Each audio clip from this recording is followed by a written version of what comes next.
तो बंगाल की जनता को भी सोचना चाहिए कि जहां पर बेटी के को न्याय नहीं मिला, वहीं लोगों ने महिला अधिकार के लिए भी जो विधेयक आया था उसको भी इन लोगों ने पलटने का काम किया है।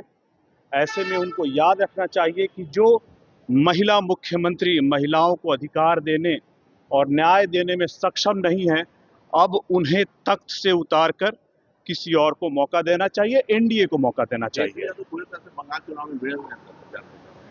उनको रहना चाहिए बिहार में, वो घूम रहे हैं बंगाल में।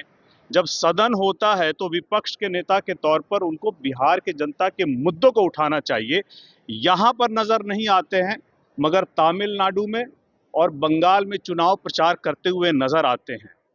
जब नेता प्रतिपक्ष अपने दायित्वों को अपने स्टेट में, अपने राज्य में छोड़ करके दूसरे राज्यों में जाकर चुनाव प्रचार करते हुए नजर आते हैं, ऐसे में उनकी भूमिका पर सवाल उठना चाहिए कि जब सदन चलता है तब तो सदन से नदारद रहते हैं, मगर सिर्फ और सिर्फ अपनी ओछी राजनीति के लिए दूसरे राज्यों में जाकर चुनाव प्रचार करते हैं। कौन? लगातार यात्रा करेंगे 4 महीने तक। बिल्कुल स्वागत योग्य कदम है। हमारी पार्टी ने हमेशा निशांत जी का सक्रिय राजनीति में आने का स्वागत किया है।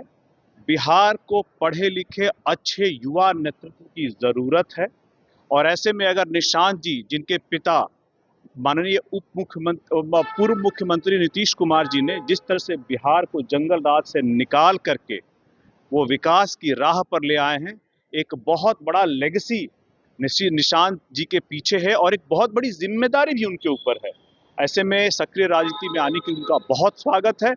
जहां भी लोक जनशक्ति पार्टी की जरूरत, लोक जनशक्ति पार्टी रामविलास की जरूरत पड़ेगी, वो हम लोगों से बात करेंगे, हम लोग उनके साथ खड़े दिखेंगे। मंत्रिमंडल गठन कब तक हो जाएगा? काफी देर हो रहा है। वैसे तो यह विशेषाधिकार माननीय मुख्यमंत्री सम्राट चौधरी जी का है, लेकिन मुझे पूर्ण उम्मीद है कि आने वाले भविष्य में तुरंत ही सरकार इसलिए अलग अलग मंत्रालयों का विस्तार किया जाएगा, सरकार का विस्तार किया जाएगा, और जो भी संबंधित जिम्मेदारियां हैं वो मंत्रियों में बांट दी जाएंगी, और जिस विकास की मार्ग का दिशा उद्देश्य नीतीश कुमार जी ने दिखाया था, उसी मार्ग पर बिहार सरकार बिहार के विकास को लेकर के आगे चलेगी। महागठबंधन के लोग जैसे एक दूसरे को छीटाछीटी करना शुरू कर दिए, क्या लगता है महागठबंधन टूट की तरफ बढ़ रहा है?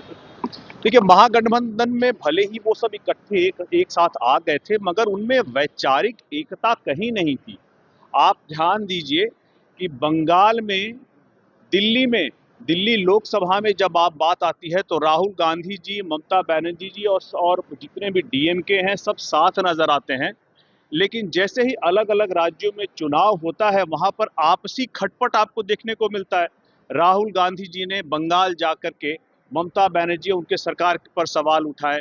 उसी तरह से आप देख लीजिए डीएमके के अलग अलग जो होते हैं, जितने भी घटक दल हैं, जब उनके राज्य में चुनाव होते हैं तो वहां की सरकार पर सवाल उठाते हैं। तो इनमें वैचारिक एकता नहीं है।